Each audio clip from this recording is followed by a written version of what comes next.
Hard to reach communities. Are these communities hard to reach, or are you just not looking in the right places? Honestly, I'll be so real. When people say that communities are hard to reach, I simply think it boils down to the fact that you're not working hard enough. In this video, I'll be talking about some of the reasons why these communities are hard to reach. And I'll also be giving you some ways that you can reach out to these communities to better your organization. And before we get started, my name is Malone, and I am on a road of discovery when it comes to healthcare, and a road to rebuilding the future of healthcare for Black and people of color. So let's get straight into it. One of the things that I often hear is how communities are hard to reach. We've looked in all the places and we haven't been able to reach out to find them. And I think it's so important that you look into why these communities are hard to reach. And one of the reasons being a lack of trust. In fact, not one of the reasons, majority of the reasons being a lack of trust. And this lack of trust is at the core of everything that we do in healthcare. Without trust, nothing works in the healthcare system. And we all know that. So one of the reasons why you might find that marginalized communities mistrust the healthcare system is because of the long-standing history of trial and error when it comes to our community. I think one of the most notable studies which has happened in this space has been the Tuskegee syphilis study. Now, for those of you that don't know, let me tell you a little story about the Tuskegee syphilis study. The Tuskegee syphilis experiment was something that was carried out from the years of 1932 to the years of 1972. And this was essentially looking at how syphilis progresses through the body. Now, penicillin, which is an antibiotic which can be used to treat syphilis, was discovered in the 1940s. And this was a potential treatment 8 years into the study. However, this was not given to any of the men who were recruited to undergo this study. And essentially, these men went through this study for 40 years. And the study didn't come to an end simply because the study came to an end. The study only came to an end because there was claims of whistleblowing which were on the horizon, and the scientists wanted to get out of there before things got messy. Now, these scientists went to areas where there was a large Black male population and essentially recruited men to participate in the study. And for the men, it seemed like a good deal because they were offered various perks to participate in the study. However, we can see that these men essentially got exploited at the hands of science. And if we go through the history of medicine, we can see similar stories to this from the times where people were enslaved all the way to the modern day. Now, when we as healthcare professionals are looking at why people don't trust the healthcare system, it's important for us to take these stories into context. A lot of the time we sit there and think that people just don't want to interact with us, people don't want to help us do our studies. But when you sit there and look at stories like that, I think you just get it. And me, as somebody who also sits on the other side of the fence, I always sit there and think that when it's time for me to present to the healthcare setting with my patient hat on, I get it. Like, I also am very hesitant about turning up, about doing certain things, because I know all of these stories. And when it's time for me to put my healthcare hat on, it's important for me to be able to understand that when I'm delivering better solutions going forward. Now, you might be wondering ways in which we can actually tackle this problem.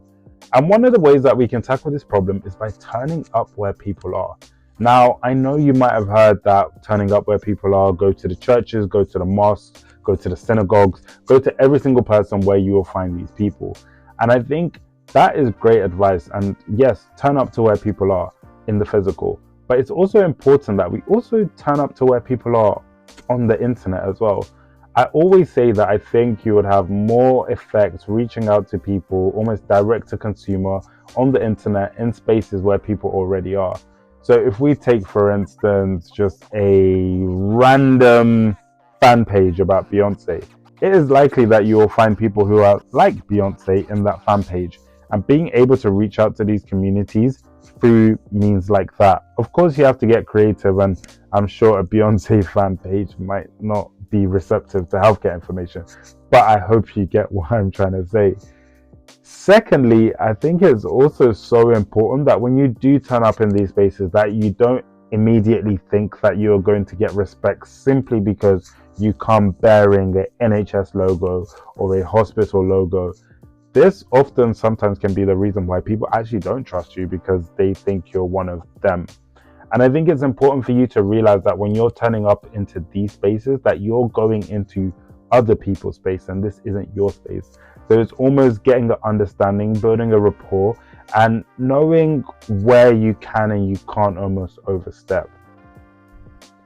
Thirdly, I think it's important to make sure that you don't think that this work is going to happen overnight. I think too many people want to engage with marginalized communities, turn up once, turn up twice, turn up 3 times, and expect the magic to be done. As I mentioned, this has been a problem which has been there for over 300 years.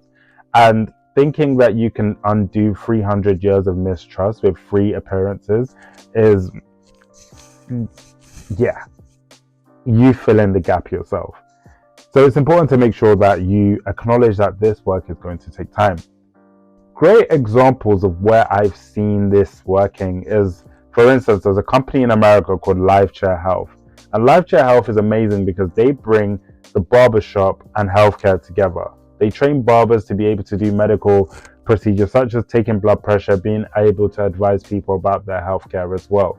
And I'll be so real, like if I was getting a trim and I felt like that I looked good, someone telling me to put this blood pressure cuff on and be able to get a checkup on my health, oh my gosh, that is like the best feeling in the world. To know that you're healthy, to know that you look good, yo, that is so good.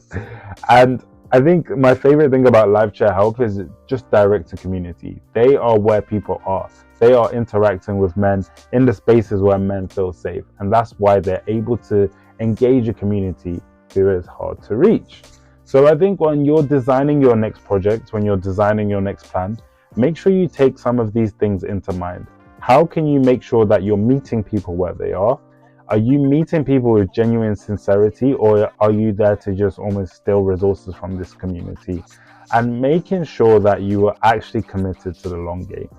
Too many people come into this space, too many people want to do health equity work, but they're not actually committed to the long game. They think that this is something that they can tick the box off for in 6 months. And it always goes to show that we are going round and round in circles simply because people are not committed to the long game. So are these communities hard to reach, or are you a bit lazy to do the work that is actually needed to reach out to these communities?